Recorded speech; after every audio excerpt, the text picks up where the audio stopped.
Welcome to the Deep Sea Archives. You are about to listen to the lore of Anivia, the Cryophoenix. Anivia is an ancient Freljordian demigod who represents the eternal cycle of life, death, and rebirth, intrinsically associated with the changing seasons. To those who venerate her, she is the elemental soul of the Freljord, a symbol of hope, and a sacred catalyst of change.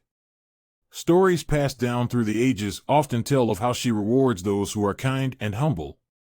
On the rare occasion a mortal glimpses her, or at least claims to, she is described as a noble spirit bird of ice, with glittering wings that span the heavens, and a piercing cry that can be heard over even the fiercest storm. The songs of the nomadic Notai tribe tell how Anivia's birth first brought snow into the world. When she burst from her giant egg of ice, tiny pieces of it were hurled into the sky, and it has fallen as snow ever since. And, according to the sagas of the Mourncrow tribe, the frigid winds that scour the Freljord originate from the first beats of her wings. Indeed, the full power of winter is Anivia's to command, and to those who seek to desecrate her homeland, she is a bitter foe. When roused to anger, she can cleave fortresses and mountains, and her screech can summon blizzards cold enough to shatter steel.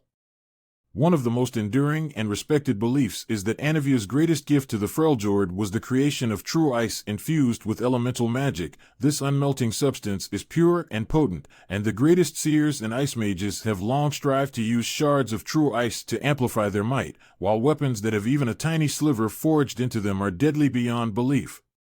When mortals first arrived in the Freljord, Anivia welcomed them. Seeing that they could not withstand the cold, she guided them to secluded valleys where they could shelter, become established, and slowly harden themselves against the elements.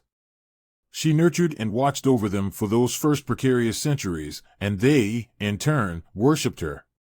Anivia hoped that these newly arrived tribes would remain unified in defending the Freljord from outsiders, but slowly, infighting and blood feuds became all too common, making an invasion inevitable.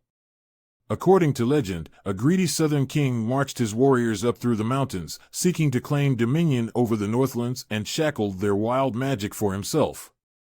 So enraged was Anivia at the outsiders' hubris and disrespect that she blasted them with a snowstorm that lasted a century and a day. Scattered standing stones can still be seen on the scouring plain, which the locals claim are all that remain of that ancient army. Other tales include the Avarosan legend of Ulla Shatterspear, an iceborn Warmother who was favored by Anivia for saving a young hawk from a Rimefang wolf. Across her lifetime, the Cryophoenix protected Ulla from harm, and when she finally fell in battle, having witnessed almost 100 winters, it is said that Anivia welcomed her with wings spread wide. If all these legends are true, then Anivia must have witnessed the rise and fall of countless mortal civilizations. While there are still some dwindling remnants of those earlier times, most have long been forgotten and buried beneath millennia of ice. But death cannot touch Anivia herself. The sagas speak of how she has been struck down and slain a handful of times throughout history, though she is always reborn, for as long as the Freljord exists, her soul is immortal. While it may be hundreds or even thousands of years before she rises again, each rebirth coincides with the dawning of a new era. Thus, her appearance, while regarded as a wondrous blessing, is often the harbinger of something terrible on the horizon. Once, it is said, she sacrificed herself against a march of towering Balestriders. Anivia knew she could not slay these colossal creatures, and so she plunged into the ice beneath their feet, shattering her own body in order to entomb them.